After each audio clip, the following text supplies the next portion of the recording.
Hello and welcome to the second Scrappy Systems podcast recording. It's a candid marketing showcase, and this week we have Jomiro Eming, a storyteller, graphic designer, and high-powered freelancer in our Scrappy studio to talk about his systems. We spoke about content repurposing and the tools that make it easy and seamless in your workflow. Join the session and don't forget to subscribe below to keep getting more scrappy tips. My name is Candice. I am a community and brand strategist. Today, I will be your host, and we have Jomiro here. Hello, welcome to Scrappy Systems. It's so good to have you here. Are you having a great day today? Yes, it is turning into summer again in the Northern Hemisphere. And with summer comes sun, with the sun comes a better general mood. So I'm feeling good. I have the opposite. It's turning into autumn and my sinuses are going wild. So I am absolutely the worst. I'm other feelings. Too far. I don't like to do boring bios. So do you mind telling everybody a little bit about yourself? What you do? Yeah. Cool. Uh, the short version is I'm a doer of many things. Uh, if there's something to do, I'm probably doing it in some way, shape, or form. But more professionally, I do graphic design and branding and storytelling.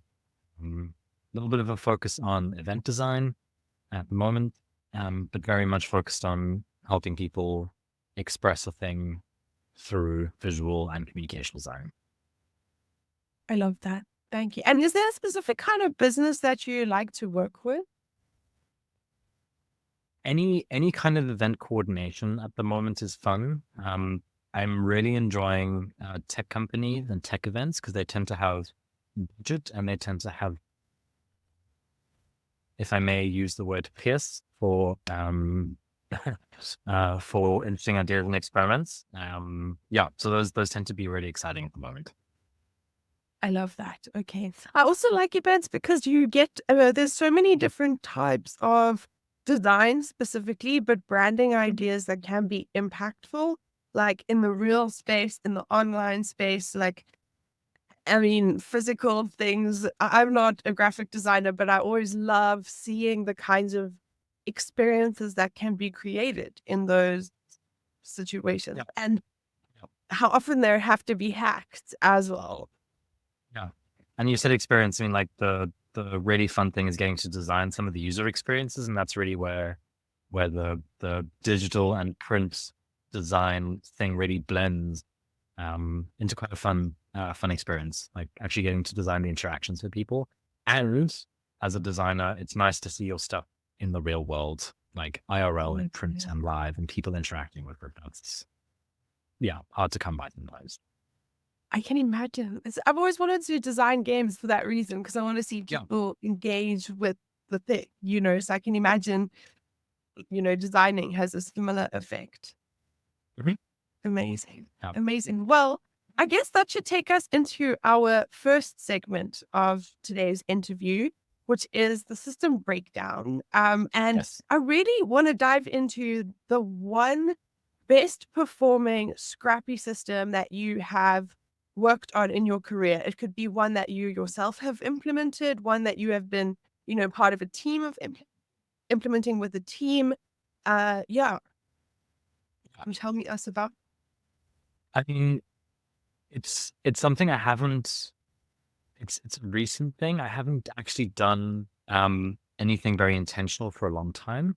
But recently, focusing on content repurposing has been wildly game changing for me.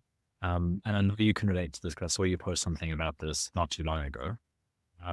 But I think specifically for freelancers or people who don't have a whole team, content creation can become such an Everest to summit. And I think what what makes it even harder is in content creation, whether it's like blogs, newsletters, even just posting to LinkedIn. uploading portfolio work, whatever it is. The big difficulty is it's a long game. So to have motivation to continue doing it regularly is really hard. And then on top of that, coming up with new ideas and all that stuff. So it can be a system that dies very quickly. But if you do content creation within content repurposing, that is wildly useful. Because you essentially create one piece of content and you disseminate it and distribute it into 4, 5, 10, 20 different forms and formats. So yeah, I mean, that's like, it's time saving. It's a lot of like mental load. Also, I am a big believer in the fact that the fact that content repurposing is, dare I say, more effective than just creating a lot of content. There's a TED talk on this, but essentially, like, a lot of people, we respond to things differently. So like how a piece of content might land for you might not land for me, and vice versa. And by doing content, repurposing a piece of content into a poll, a quiz, a short piece, a personal anecdote, even if it's the same thing, you're reaching more people because it's different forms and formats of the same message. And that just creates a lot more resonance, especially if someone sees the first one, doesn't really get it, sees the second one, then something clicks. And keeping that thread and twisting it and reshaping and reforming it can be super effective from that point of view. I think, I mean, I'm going to not make a specific quote because I will lie, but I think it's about like people have to see something like 6 or 7 times before they're actually ready. Exactly. So it makes a lot of sense to take one thing and put a lot of effort into it. Like you say, I've been doing that recently. That's actually how I distributed last month's Scrappy System, and by like completely redistributing it. But as you did mention, you did kind of give a nice definition of what content redistribution is, but like, what made you realize like that it is impactful? You know, you can say things are, but what helped you really understand like that this is like a real superpower? I think there's 2 layers to that. There's impactful for me and there's impactful for my audience. I'm going to give a quick answer to both. Firstly, impactful for me, it became very apparent when I started. So I've got a newsletter, and the newsletter is fun for me because I like writing longer form pieces. My default was to just publish the post and then share the link on wherever, LinkedIn. And I'd write like a little caption, whatever. Firstly, I didn't feel like it was giving much value because I was basically just telling people, read the post. And sure, I could have written like TLDR in the LinkedIn caption and people would have gotten the gist. But it was then not, I wasn't doing anything else with it. I was just like putting it out as a link and hoping people would read, hoping I would get an extra subscriber. And then I was like, oh, I need to write another blog post now because nothing happened with that one. And that was like, starting from scratch, a whole nother slog. And then I was just like, at some point, look, I've got so many blog posts where I genuinely believe in that stuff is valuable. But I do one thing with it and it sits there. And I just like hope and pray. And hoping and praying doesn't help. And so for me, it was impactful because I was like, cool, I get to re-dive into that content. I get to pull insights out of it. I get to not, and I think this is the key here, is that I didn't have to sit down to start a new blog post, but I could just sit down to use what I had already done, the 2-3 hours of work that I'd put in, and turn little snippets into quotes, or create a graphic from a paragraph, or maybe I had an infographic or a statistic or something, and I can turn that into a carousel or something. So like massively time saving. And from that, the same amount of time I would have done one extra blog post and one extra LinkedIn share, I now had 10 pieces of content. So widely impactful to me. And then the impact for my audience was just, I think, as you said, people needing to see the same thing a number of times before it clicks or makes sense or lands. And it's just interesting. It was interesting to see how same content, different formats, but someone who didn't comment on the first one commented on the second one, or people who liked the first one didn't like the second one.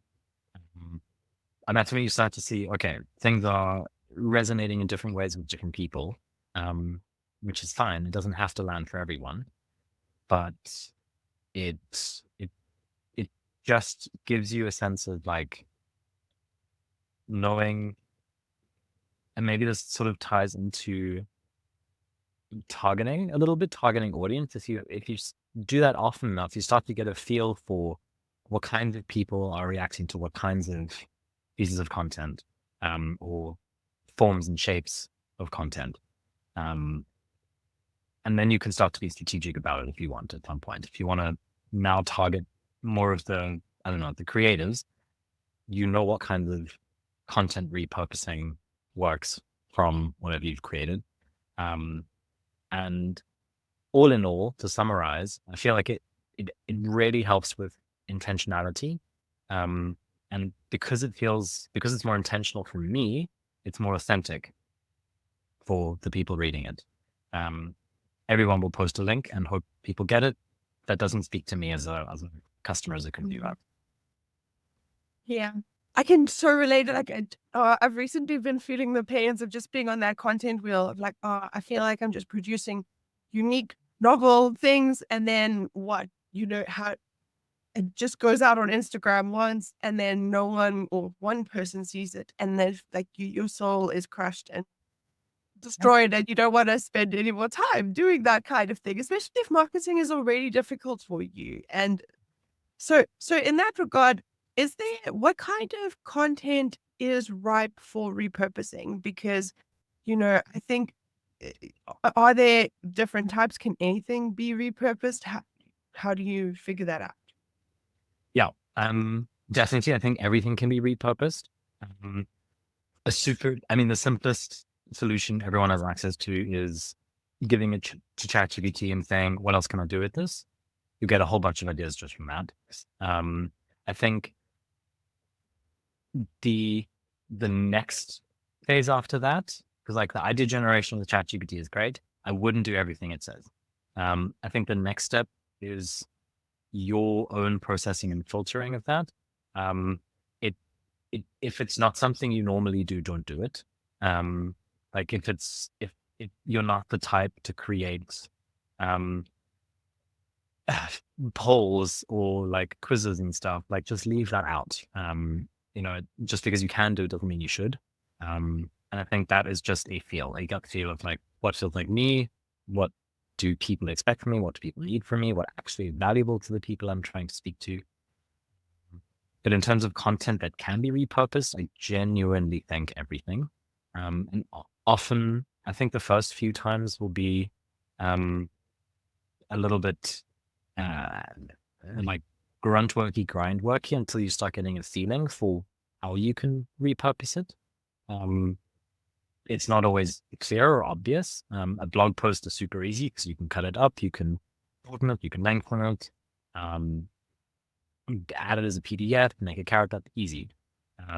But if I've done a little table framework for, I don't know, how to repurpose content, it's like it feels very static. And then you have to be a bit more creative for how you repurpose it. Yeah. But I think generally speaking, everything can be repurposed. I love that. I mean, because it can, but the creative thing is important there to that point. And I guess Carl actually put a question in the comments about this, which we'll get to a little bit later. But Oh yes, love that. how do you have like a repurposing formula or process that you can share with us that you use right now so that we can just, visualize what Mhm. one example can be distributed, Yeah. repurposed as? Yeah. I mean, if we take the example of writing a blog post or an article, um, no matter how short or long, it could even just be something you want to post on LinkedIn, a story. Um, I generally uh, I generally put on different hats as a first step. So once I've created the first piece of content, I'll then test out wearing a few different hats, and I think, okay, like if this blog post is like, I don't know, 500 words. I'm someone who hates reading. Uh, cool. Is there something that I can graphicize or visualize? Is there a thing I can, even if it's just one sentence on a colored background that like is the key message, and then you've got a graphic done. Um, and then, put on a different hat. Maybe it's someone who's like, I need the statistics and the credibility and the citations. I need those up front. Cool. If I reference a TED talk, I can post the link to the TED talk and be like, hey, this is what I used for the latest article I wrote. These are the parts I really liked. Um, then you can wear the hat of someone who is looking to be a thought leader in their own network. Great. Here are like uh, three, like a carousel or something, or even just another post of like, here are like three quotes you can steal for your next stand up. And really just like swapping out all kinds of different hats. Again, ChatGPT is really great at prompting you for this if you don't know what hat to wear. Um, and then it's literally just saying it as bluntly as I've just said it. I have this piece of content. I need to repurpose it. I need to wear different hats to know how to repurpose it. Can you prompt me on different hats I could wear? And yeah, doing that thought experiment is really good. The actual execution thereafter obviously depends on your skill set and your goals. Um, but those are generally like very practically the initial steps. And then after that, it's a case of actually knocking them out as a thing. And I also don't think there's a rule of thumb for like a number. Um, Again, I don't try to force it. If there's only one way to repurpose it, that's fine. Like, it doesn't have to be, it's like trying to draw blood from a stone. I really love that idea of putting on the different hats. Like it actually, I mean, I suppose you could also put on the different hats of your different customer personas or the different kinds of problems that people would encounter. One person might encounter. You could approach it from that different angle. I really like that way of thinking about it. I didn't think about it like that because initially, I think a lot of people think with content repurposing, you have to upfront have a plan of how you're gonna, use this content, where it's gonna go, where you're gonna post it, how you're gonna use it. And I think ChatGPT is actually, especially as a solopreneur, like not even, you Yeah. don't even have to use the free version. You can share your transcript. It can help, as you said. Yeah. Yeah. Yeah. 100%. Amazing. And what is that like? Have you ever had like a moment where you're like, oh, this works so well, and the content is really working? What kind of has that happened for you? Yeah. I think, and this is maybe not exactly the answer you were thinking of, but I really want to bring it in here because I think these moments happen a lot more when you have the right tool. And content repurposing is one thing. When I really start hitting that flow state, is when, okay, take a step back. I've got a piece of content. I've created 5 new pieces of content from it. Big win already. Um, then the anxiety peaks and it's like, "Ah, okay, now I need to like post it 5 times. Or like I need to get these, pieces out. Then I need to remember to do it here, here, and here. Um, that's like more context switching in my week that I have to remember. Um, and I I think the irritating thing about doing it that way is you've added this like separation of time between each of those posts. And I'm sure it works for some people and doesn't work for other people. It doesn't work for me. Um, I'd like that part of the process to all happen at one point. Because then I'm like building on the posts one after the other. I don't have to think, what did I post 2 days ago? What did I write? What hashtags did I use? How did I frame it? And that's why Buffer has been super useful for me. It's a post scheduling tool. It's a free version. There's a free version where you can do 3 profiles. I don't need more than 3. I think most people don't. You can essentially do your personal LinkedIn, your company LinkedIn, and your Instagram if you have that. I've got my 2 Blue Sky accounts and my LinkedIn profile, my personal one. But the power in that is I can basically plan between 1 and 2 weeks of content. I can visualize like this goes out on Monday, this goes out on Wednesday. So I've got that like Scrappy Systems webinar on Thursday, so I can post something in the morning. And I've got all of that thinking and all of that conceptualizing, visualizing of like, what happens when with this piece of content. And I can almost like build a narrative in one go and not have to context switch throughout the week or through over 2 weeks to do it.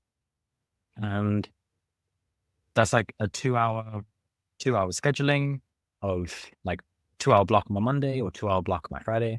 And then 2 weeks are done and I can just let it happen. And then you reevaluate after those 2 weeks. I think that's another benefit is you don't feel reactive to each post. If engagement doesn't do well, then you stress and you have to do the next one. Or you have to get the next one better or do something. Like rather let a whole set run for 2 weeks, check the engagement over those 2 weeks, do like a mini retrospective with yourself, and then test. Like doing those kinds of iterative chunks also just take the mental load of like needing to tap into check the likes on the day, every day of social media. And like, it just ends up becoming way too much mental admin for me. I can imagine you can also then get deeper into a subject because you're not just, here's a blog post right away, here's another blog post, here's another blog post. You're actually like using that almost like a season to dive into that topic and prove that you're credible and prove that you understand the problem and the solution. And I really like that. I was surprised because I took basically a 1-hour Scrappy Systems video and I was able to distribute it into 8 different posts for social media over the last month. That's 2 posts a week, which is like, that's perfect. I'm happy with that. You know, like easy. Right. And if you do that with 3 other pieces of content, theoretically you could have up to 8 posts a week for 3 pieces of content. Like it ends up just being very compounding in terms of the time you save. If you repurpose 1 piece of content, that saves like 5%. If you do 2 pieces of content, that's like 20%. But it really helps in that sense. I think I can imagine the pushback or the difficulty is cool, but I still need content, right? So I think like you need the initial piece of content to do the content repurposing.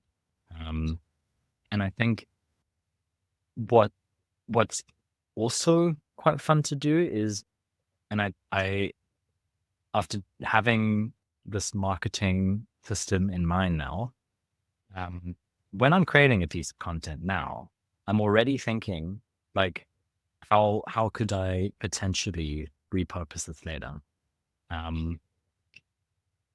So you're almost like building in the thinking or baking in the thinking at the start of the content process.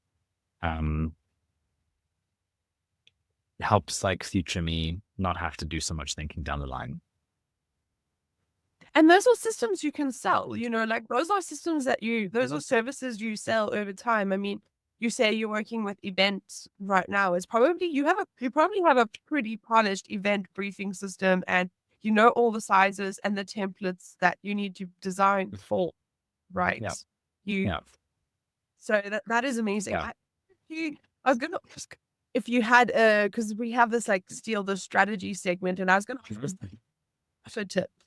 Was that was I'm gonna say steal the strategy, like schedule those posts. It is those two things go so well together. Like content repurposing and content scheduling are beautiful match made in heaven. They pair so well together. Um, and if you really create a routine around those two things, um, literally like an hour on a Monday and an hour on a Friday or whatever, um, it becomes a thing you don't even have to like think about. It's just that there is time in your calendar, and then it's essentially setting you up for like 2 weeks of content. I mean, Buffer, for example, you can do 10 posts per channel schedule. Um, I post maybe once a day. And in work week, that's a good 2 weeks of content you can schedule on the free plan, which is already a massive help. massive. I love a good freebie, especially the Yeah, free. yeah, yeah. It's possible. hmm And I want to address quickly because Kyle in the chat said that blogging with SEO in mind is exhausting. And this is an interesting point because I agree. I do not pay attention to SEO. Probably should, but it's annoying and it takes the joy out of writing or creating content for me if I'm doing that.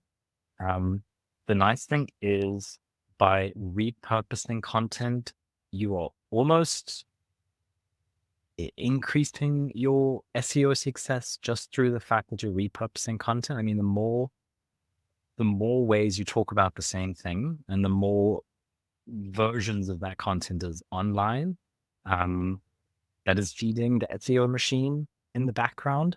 And sure, it's maybe worth doing it more intentionally, but I think that is already like an added benefit to what's happening, or what you're able to achieve with content repurposing.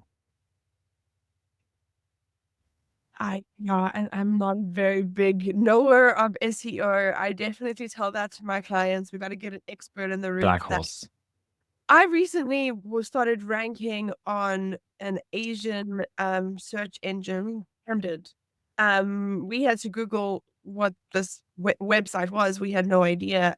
So I was like, that must be through SEO because we've just. So I guess when it works, people are coming to you. You're not going to complain, For our next segment, because like as you all know, I am a very big nerd for all things tooling and apps and tech.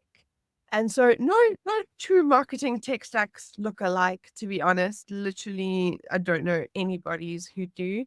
And so I asked Jomiro to prepare some of his favorite tools to tell us about it. And I guess, Jomiro, I'm very curious to know, what's your number one like tool, tech app that like you could not live without in your day-to-day work life? So this may be the least exciting answer, but I come from a place of extreme simplicity. I do not like overcomplicating this stuff. Personally, for me, I like when it stays about the content. And I literally optimize only where it makes the most sense, not for the sake of optimizing. So I'm a little bit torn. I think the top one for me is a good text editor. Something like Sublime is really, really friggin' useful. I learned about Sublime from coding,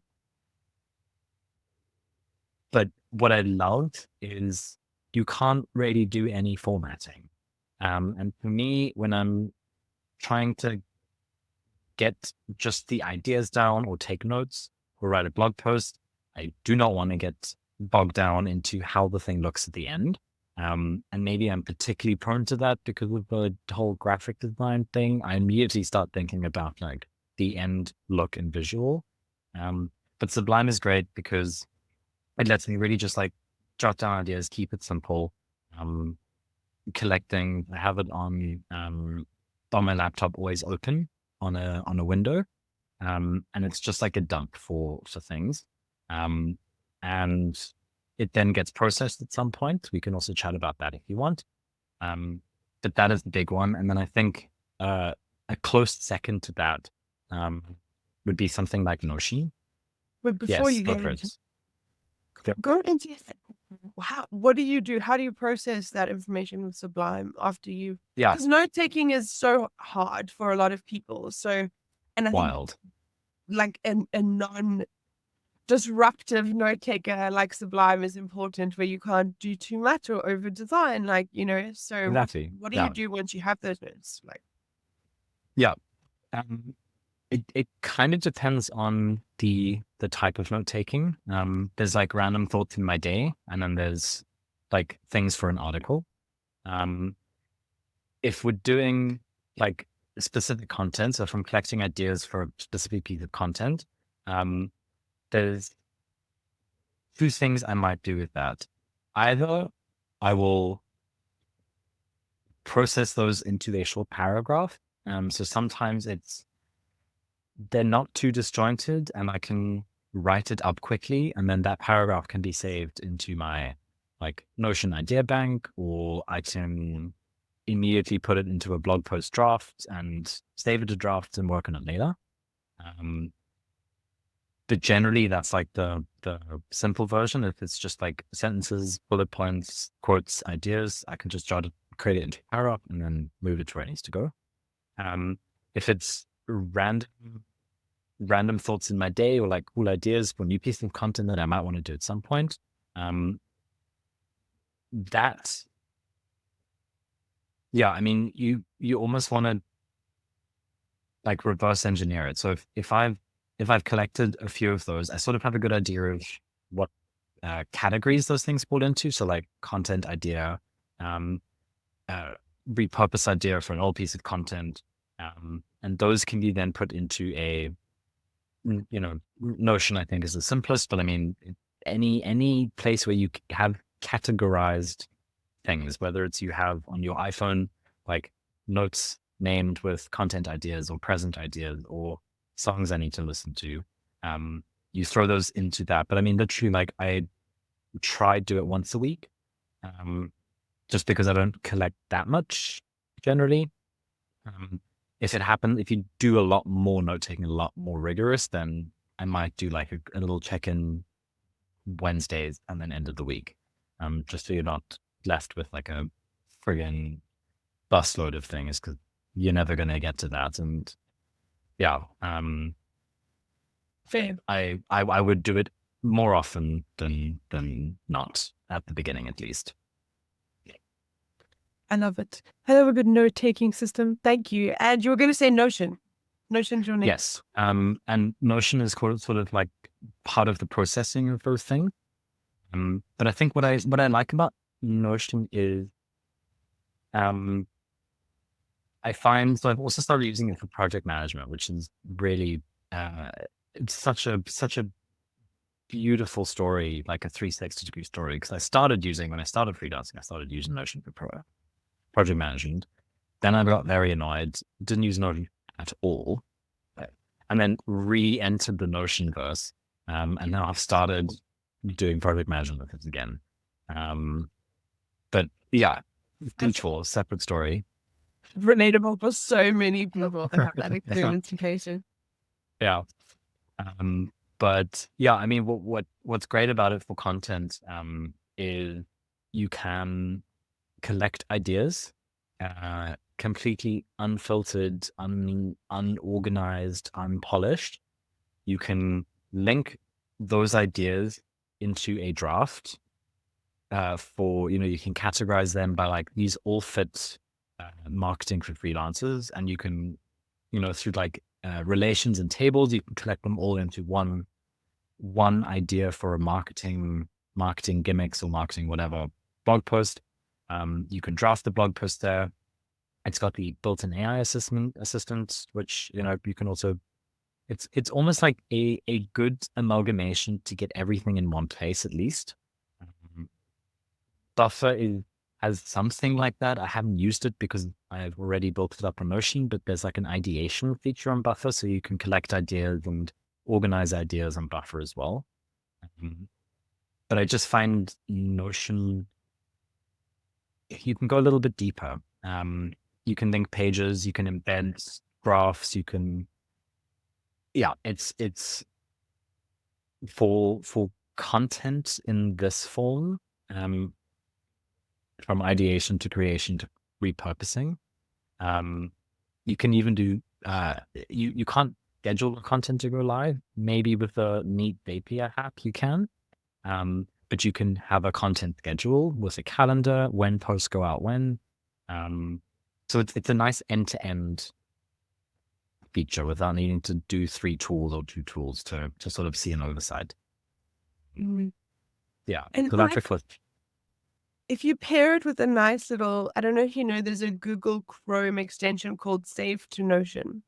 Yes, exactly. And it is so beautiful. You actually, like, I actually sometimes it's got a shortcut and everything. I accidentally sometimes use it, and then you can save to a specific database or a specific page. And for especially swipe files or content creation or inspiration, it is just magic. And something which is Okay. also cool, I haven't started doing this, but I've been meaning to, by connecting Notion to Zapier, and having a Zap, you can email the Zap, and if I get a cool newsletter that I want to integrate, I can forward the newsletter to the Zap, and then the Zap will go into my Notion. So it's a super easy loop to collect cool newsletters, cool emails you received. Client testimonials, another great one. If you get a good response from a client, you forward that to the Zap and it hoys it into your Notion database for testimonials, and then you can sort it out and meet it later. I may need you to write that up for me because I want to see all that. But yeah, I mean, because I sit in my emails a lot. Like a lot of my communication happens in emails. So it's just like, it's almost like just like sending it to your personal assistant. You're like, deal with it. Like, I need this, but you put it in my database. Organized. Yeah. I love it. And I think we have time for one more tool. Do you have a last tool that you couldn't live without? Nothing immediately comes to mind. I think because of those have overshadowed them. I mean, those are literally like the 3. I guess Napier I could put up there. I use it sporadically, but when I use it, it's massively beneficial. I think what does stop me, this is the one limit, is the free plan on Zapier doesn't get me very far. I often need multi-steps. Like I need a thing to run a thing to run another thing. And Zapier very unfriendlily stops you at 2 on the free plan. So I think that stops me from using it more often. But I would 100% recommend playing around with it. It can super easily automate because it's just got so many integrations. I think that's the one thing that is very powerful is almost everything. The common apps integrate with Zapier, and it's very user friendly in that sense. So it's a close top tool because I do use it once in a while, but the word of caution is it has the limits. Thank you. I'm not going to lie. I'm quite surprised you didn't say ChatGPT or an AI tool, or is that just like an extension of you by now? Yeah, I mean, I guess my thinking was it's not a new tool. I think it's like my favorite piece of tech is a cell phone. It's not fair. I think, but yes, I mean, if there's anything I use every day, it's ChatGPT. So Yeah, that's office supplies at this point. Is you don't need you need ChatGPT. Good. I love that. Well, amazing. Thank you so much for that. It is time for us to move into our audience/interactive segment of the evening, which I am calling. So whether it's good or bad, we're calling it flop or fix. The audience who are live tonight get, as well as anyone who pre-submits any questions to us, they get to ask any questions about their marketing struggles, and we'll help them troubleshoot it. live, basically. So if anyone here in the That's audience, you cool. can use, yeah, you can use the Q&A feature at the bottom of the screen. Otherwise, I did see some questions that related to, and Yeah. one question that related to an offline question we received. Sorry, let me just go find it. Um, so, Zach had asked, could this be a great way to repurpose content for affiliate links? And the story I received offline, or the question I received was, I've just recently joined an affiliate program where we received a bunch of content to share from the supplier. They want us to use it, but they haven't been very clear on how. What is the best way to use affiliate content with repurposing? Yeah. Um, I definitely think there's a huge opportunity there. And like Zaki said in his question, that method of wearing different hats, is particularly powerful in this case. I think the big reason why for me is affiliate links are salesy. Like it is difficult to steer away from that. So your goal is always value. Like it needs to have a very clear value add other than there is money involved. Um, and I think the wearing the different hats thing will get you on a deeper level. I think the step beyond that I could very much recommend. It's something we do in the becoming an AI powered freelancer course in our community. Is building a character AI persona. It's like a chatbot. Um, you can even do it in ChatGPT. Basically, just say like, "Hey, I need you to pretend to be this person for a minute." At ideally, you give them a persona breakdown, a description of the persona, um, and essentially get ChatGPT to be the hat, um, and then have a conversation with them about like, "Hey, this is the post I'm doing. What do you think? Is it something you would be interested in? Why would you be allergic to it?" Um, and in that case, I would then try to focus on like why, like what would what would compel you to opt in, and what would steer you the hell away from it. Um, and focus on the extremes. Like what would make this an absolute no brainer, and what would make you immediately unfollow me. And I think if you get those two extremes, then you've got the clear boundaries of what you can then do and how to repurpose it so it feels like a very clear value add for that person. I really like that, because especially if you can't do user research yourself, right?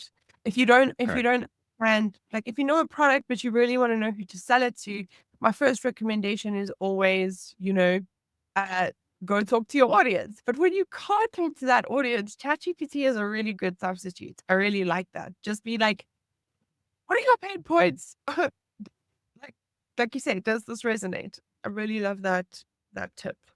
Thanks, Jamir. Have you done a lot of affiliate work yourself? Mm-mm. Not so much. No. I wanted to do with my blog. I'm also speaking at this freelancer unlocked conference, and I got an affiliate link for that. But difficult because I'm like, come to Berlin. Do you want the film? That's the So difficulty yeah, with yeah, affiliate links, is I think you really want to make sure that you are delivering the value, like Jamir, like you yeah, said. You're yeah. not talking about like, hi, buy a product. You want to be able to be like, hey, come and see me at this conference live, and it must be valuable. So that's kind of a hard sell. Like it's not just tell Yeah, them. it's tricky, and I think you really want to very very honestly and honestly ask yourself, like, would I be interested in this? Like, if I were like, if someone was like, use this link, like, would I say yes? Like, is it something I would opt into? Because if it's not, that's already like a bit of a red flag. Um, you are maybe not your customer and your audience, and that's totally fine. Um, but even being very honest with yourself on that level, I think is a great start. to be like, does this even resonate with me? Do I believe what I'm paying? Is a big one. I guess that's the first thing of like almost the ethics of affiliates, right? Is that's where a lot of affiliate marketing gets a really bad rap is to, if you're just going out there spamming people like, hey, buy stuff that I don't believe in, it's one thing. But if you're genuinely advocating for that product or for that brand, I guess it's a totally different story. And then you can actually, like, you can believe what you're buying. It's not just you're selling a product you wouldn't even use yourself. Yeah. And I think, that's in an ideal world, it's a thing you would have been using already. Like here's a personal story. Here's like the thing that I use in my shower every day. Um, because then you don't even need to think of like content created. Like, in what ways do I use this? In what ways do I love this? And then bam, like that's free content. Mhm. Exactly. Amazing. We have another one here. I'm going to use the fancy new spotlight feature. Ooh. How do you deal with being stuck in a creative rut? Cool. Two answers. Creative block doesn't exist is the first one. And that's my controversial 2 cents to it. Generally, creative block happens because it doesn't excite you, or you're not taking care of your. I didn't thumbs up. Sorry. Creative block either happens because you are not excited about the work you're doing, or your body is needing something from you that you're not giving it. So generally, if I feel stuck, I ask myself, is this exciting? If the answer is yes, then I'm like, cool. What else could be going on? Am I hungry? Am I tired? Have I not stood up for the last 4 hours? Have I not moved away from my computer for the last 4 hours? Um, those things are like great places to start. And I think from there you will find most of the creative blocks get resolved very easily. But generally, I genuinely believe in the first question that most of the time when I'm creatively stuck, it's because I'm just not feeling it. And then I'm like, why am I not feeling it? Because it often happens with my design work. I'm like, I'm actually not sold on this style, and it's what the client wanted, but I actually have a better idea. Um, and then through exploring that idea, sometimes I end up coming back to a, close parallel, and it ends up like solving a problem in the middle ground. Um, but if I am excited, then going for a walk, uh, playing Nintendo Switch for an hour, just doing something that I feel like my body needs, like just being very, very aware of like, I'm hungry, I'm tired, I'm sweaty, I need power. Um, that generally helps massively. That's really interesting. I'm curious, and this might be, I guess, being repetitive, but do you think that creativity can be systematized? Is that like the start of your creative system almost by building those habits? This is a very, very, very, very interesting question and something I think about a lot. I think I there are aspects to it that I can systematize. There are days where I do not feel creative, and on those days I do not create. That is simple. Mm. Um, the tricky thing with creativity is it strikes, and that's not just a cliche. That is a very real feeling. Um, the beauty of being a freelancer is you have the flexibility to let it strike. If it hits me on a Saturday, boy, am I whacking it out on a Saturday. And Thursday, Friday before, I felt like a potato on the couch. We have the flexibility to do that sometimes. So I think um, the systematizing needs to be about when it strikes. How do you put yourself in a state of flow to run with that? Like, how do you capture that idea very quickly? How do you make it super simple for you to get it out of your system? So if you're working between Notion and Obsidian and Google Docs, and you have to keep switching tabs, and like if that doesn't work for you, don't do that. Like find a system. If it's jotting it down on paper in your journal, if it's voice noting your mom, like whatever it is, like systematize the thing that happens when the creativity is. I love that. Voice note your mom. Um, Yeah. I mean, there is literal science on we speak better than we write because the writing is a physical barrier to getting the thing out quickly. And if you can like speak in improv, I mean, a great tip that came from my speaking, I've got a speaker trainer helping me for the talk that I'm giving. And he was like, don't write your first draft, improv your first draft. Because your brain works. And if you can just get into that flow and you record it, you transcribe it, and then you refine. So that's my tip. I love that. I love that very much. Speaker training is, oh, that's a whole realm, which, oh, gosh, I will not come into that. Thank you, Jomiro. I really, really appreciate that. Before we wrap up, do you have a last top tip for us? Or, I mean, I suppose that was a pretty good top tip to wrap up with, actually. I'm going to ask anyone in the room if you have last questions. You're welcome to ask any. No, none. Okay, well, then that is a wrap on the second Scrappy Systems ever. Thank you so, so much for joining us today, Jomiro, and for your time and for sharing us behind the scenes into your systems. I know it can be quite intimidating to have someone come and ask you all these questions. So thank you for letting us Yeah. see. I do have a top tip. I do have a top tip to end on since you just said that. I think the best thing you can do is to be okay with what works for someone else not working for you. So if the things I said today don't land, that's fine. Like it doesn't mean anything. It just means you haven't found the thing that works for you. So always interrogate, always question, and don't think that these things are universal. They're not. Exactly. We don't have to be uncomfortable because that's how it's always been done or someone else has done it. Good one. I love it. Amazing. Well, how about you? Well, before we wrap up, why don't you tell the audience what you're working on right now, Jomiro, where they can find you if they want to hear more? Yeah. So I posted my LinkedIn at the top. That is at the top of the chat. Sorry, no, not the familiar. That I'm the most active on there, so that's your easiest place to connect. And I'd love to make some new connections. So feel free to add there. Otherwise, I recently made the really really difficult switch from Instagram to Blue Sky. So I would love some Blue Sky friends.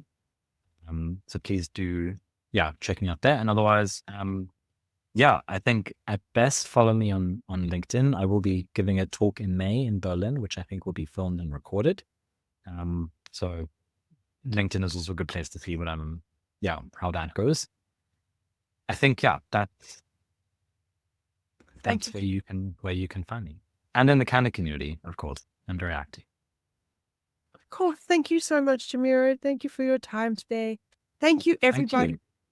Thank you. I want to say before we wrap up, if you would like to have more systems talk and discuss any tool tips and anything further, please feel free to join us in the Candid community.